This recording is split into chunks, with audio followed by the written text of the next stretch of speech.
just doing English lit because, I was good at it, like reading. So I'd applied to various unis for English lit and something.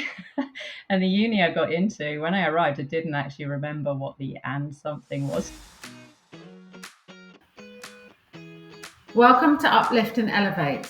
This is our Uplift Hub podcast series that shares the courageous journey of individuals getting an honest look into their life, their struggles, successes, and how they broke down barriers to get where they are today. We are Amy and Christina and believe honest conversations can help give you the elevation and empowerment to write your own success story. Today, I have the absolute pleasure to welcome Debra Coleman. Debra has over 25 years experience in the VFX industry. Starting as an artist, she developed her career by managing and leading large-scale global teams. But more recently, she took a brave leap and set up her own business in the world of coaching. Empowering hundreds of people, Debra has an absolute passion for leadership and helping people reach their potential. Welcome, Debra. It's amazing to have you here today. Oh, thank you, Amy. Thank you, Christina. It's lovely to be here. So, should we start at the beginning? I'd love to know a little bit more about your background. Yeah, of course. So I think what's quite interesting, I'm from a town not far from London in Hertfordshire, but what's quite interesting is my entire family. I grew up with my entire family, like within a 5-minute walk. Wow. So my grandparents were across the road, literally, like the house opposite my mum and dad. My other grandparents were 5 minutes down the road.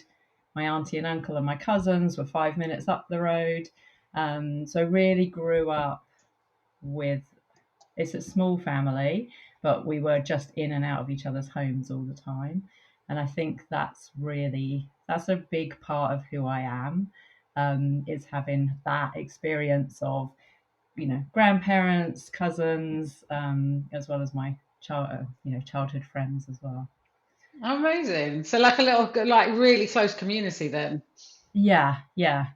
Yeah, and it's like I think there was always an adult around, if you see what I mean. So my dad worked shifts, so he was a Okay. busman and then he was a postman.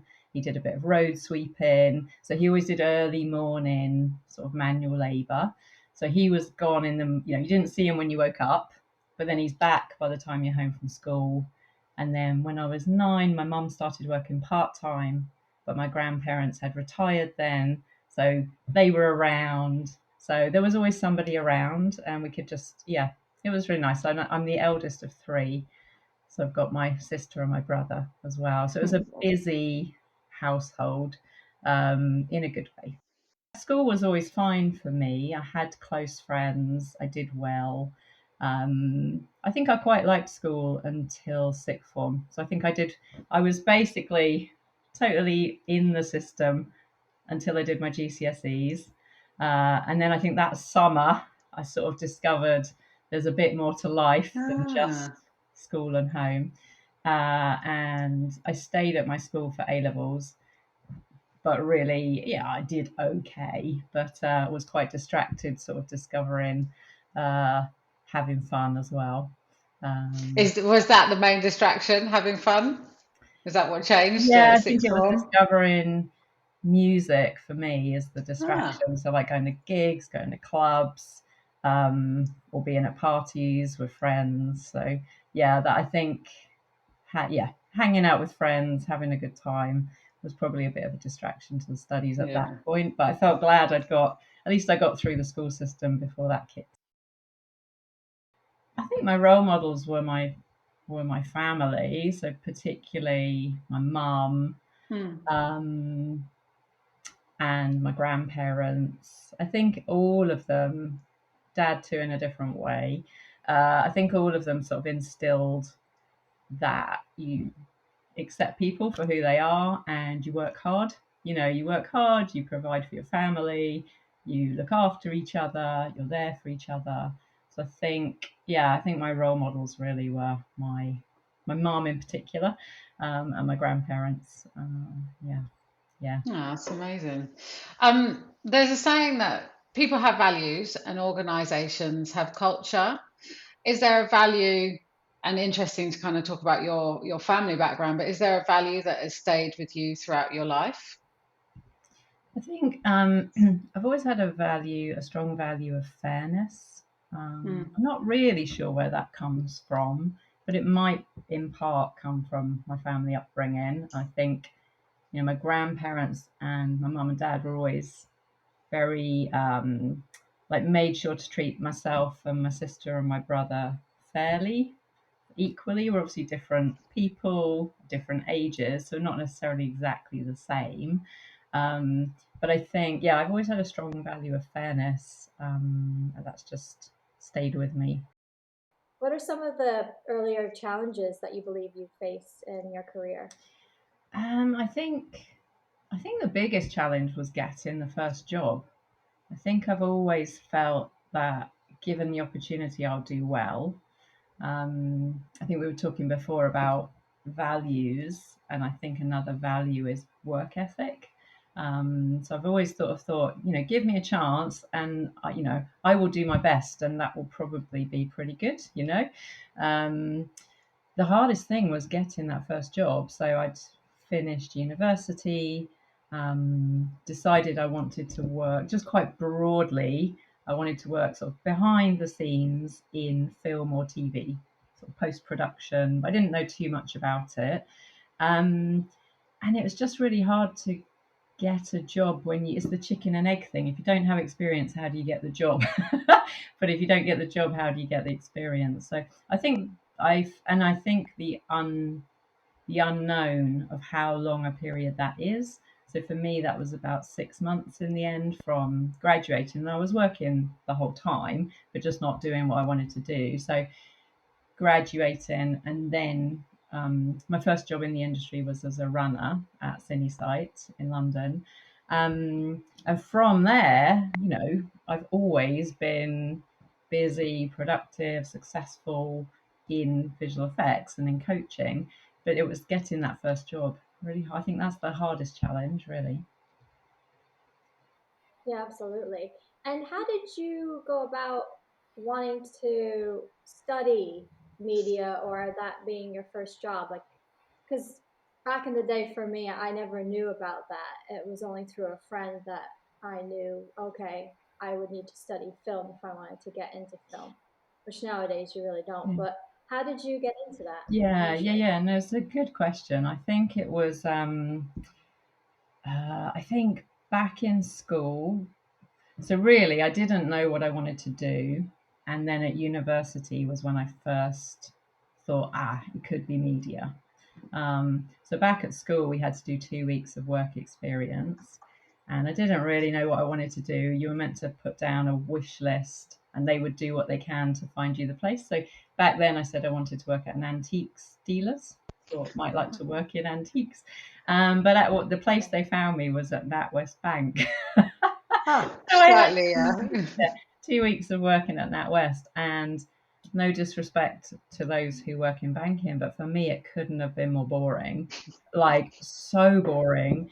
And I think that in itself made me think, okay, whatever I do, it needs to be of interest.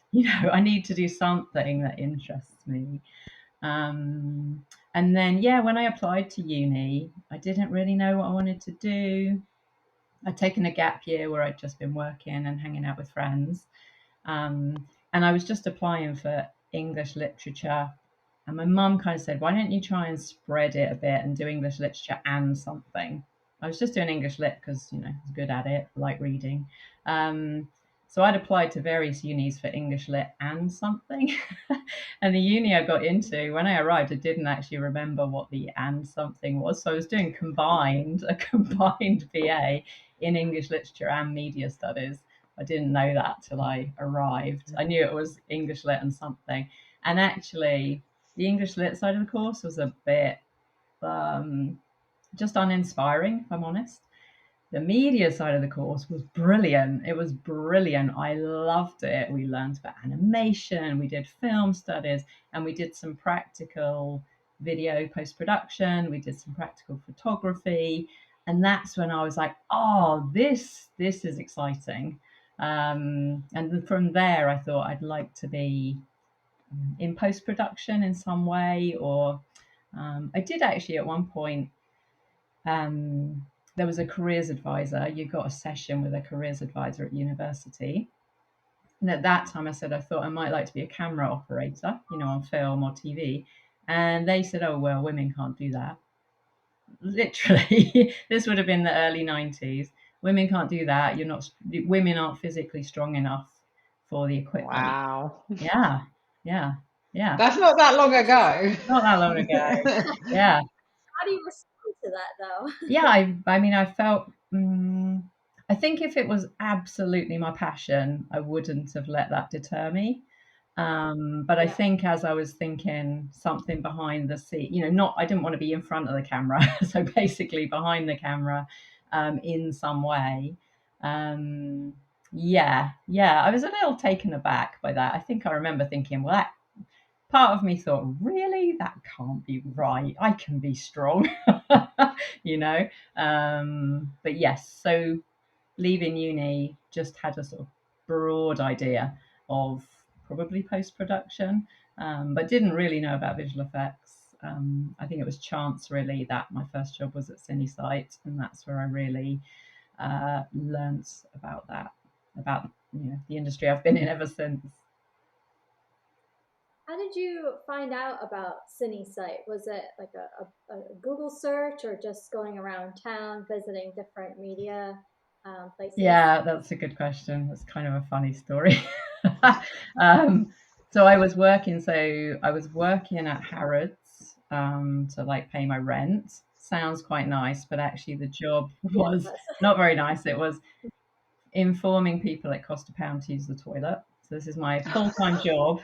They had these back in the mid 90s. They had these luxury washrooms that they charged everyone £1 to use, and my full-time job was informing people of that. So it was pretty awful because nobody likes to be told that. And in the meantime, I'm applying for jobs, and this is kind of adverts in newspapers days and payphones. This is long before home internet and home, and having phones. Um, and one of the cleaners at Harrods, so I was like washroom attendant, and then you've also got a cleaner working in, to keep the washrooms clean. I chat to everyone I work with. She knew this is what I was looking for, and she was also a cleaner at CineSite. So she saw an internal memo saying they were looking for runners. She brought it to me and said, is this the kind of thing you're looking for? I was like, yes, that's exactly the kind of thing. So then I did my research. Then I really researched CineSite as best I could, and got an interview, and then got the job. Yeah. And are you still in touch with her today? No, sadly not. No, no. Again, I think back in those days it was harder you sort of were with someone and then your lives moved on, whereas now we're all so connected, aren't we? Yeah, absolutely. Are there any struggles or challenges that you can share with us that you faced earlier on that made you who you are today? It's interesting. I think as a woman in visual effects, which is a very male industry, I've often thought about this, and I haven't felt held back. I haven't felt discriminated against. I've always felt from getting that first job, I've always felt like part of the team, one of the team, um, you know, a person like any other person, um, and supported. I've always felt I sort of naturally acquire mentors, probably because I'm interested in, and people are happy to teach me. So I feel like I've always been supported through my career. I think the biggest challenges are balancing work with family responsibilities, really. So I think once I became a parent, and then once I became divorced, so then a single parent, and then in more recent years, with COVID, all the challenges that's brought in the home, I think they've been the biggest challenges are kind of what's going on in your personal life. More recently in your career, you took the brave leap to set up your own business. Share with us your experience. What drives your passion to continue? I think I've always been interested in people. I've always been really interested in what bringing out the best in people, really. So, what motivates people? What do they need, work-wise, I guess, to be able to be their best? Putting together great teams. So, I think the reason I was really good at my job as global head of compositing previously was because I always cared about, bringing in the best people and developing them and growing them. So I think that naturally led into coaching. And yeah, I think my decision to leave that steady employment, which is a big decision, um, and work for myself as a coach, is because of really wanting to, or just really enjoying helping people be their best or overcome obstacles or get unstuck. It doesn't, sometimes it's really transformative. Sometimes it's little micro steps, but it's as long as you're always moving forwards. I think I love helping people move forwards and probably be getting more out of their day, more out of their, work life balance. Yeah, so I think that's what I find really rewarding at the moment is helping others move towards their potential, really. Yeah, I agree. I felt like that as well. It is rewarding just to see people progress in their career. You see them go, at least for in my side of things in production, you see a coordinator grow into a production manager and into a producer. And you can kind of give them a glimpse of, hey, remember you struggled with this? Now you're a pro, and now you're teaching it to others. So it is quite rewarding. Thank you for listening to Uplift and Elevate. This was episode 1 with Debra Coleman. Stay tuned in part 2, where we will discuss the ups, downs, and challenges of being a single parent whilst having a career. And we deep dive into the importance of support networks and explore our own internal conflict between vulnerability and competence in the workplace. Our goal at Uplift Her is to develop effective and lasting change by focusing on building a strong community, providing essential career development resources, and effective mentoring programs. Don't forget to subscribe to this podcast, follow us on Instagram, and reach out if you're interested in getting involved and learning more about our work.